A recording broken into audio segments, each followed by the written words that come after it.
Today, guys, we're going to show you guys how to make a special treat. We're going to show you guys how to make ceviche.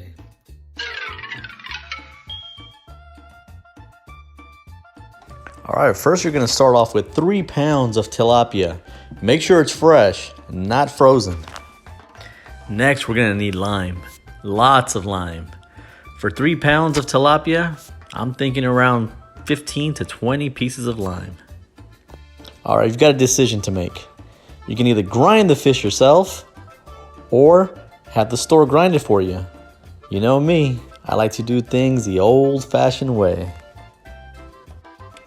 Once the fish is all grounded up, add the raw fish to a container and add the lime juice.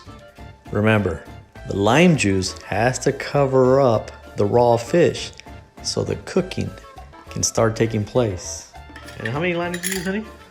15, about 15 limes for 3 pounds of tilapia. 15 limes, guys.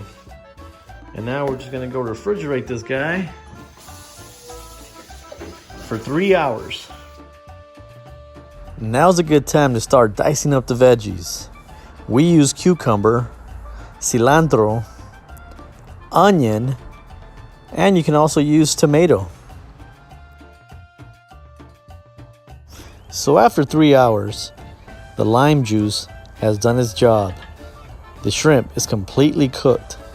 But now, it's time to drain the lime juice from the shrimp. So use your strainer and drain it completely. If you don't, the ceviche will taste bitter. Be sure to wash your hands and work them fingers. Work. And now it's time to mix the two together.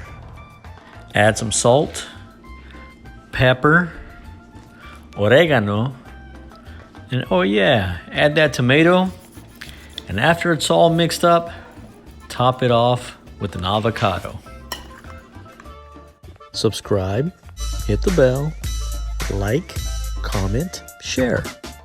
Ceviche is a healthy, unprocessed dish. It's a great source of omega-3 and omega-6, and it's packed with vitamins. Taste test? Tostada.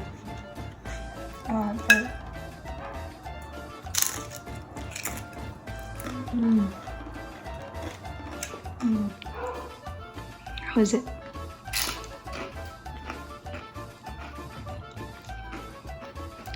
Outstanding. Some people like them in tostadas. Others like them in a bowl with chips. What's your favorite? So whatever you eat, whatever you drink, and whatever you do, do it all for the glory of God.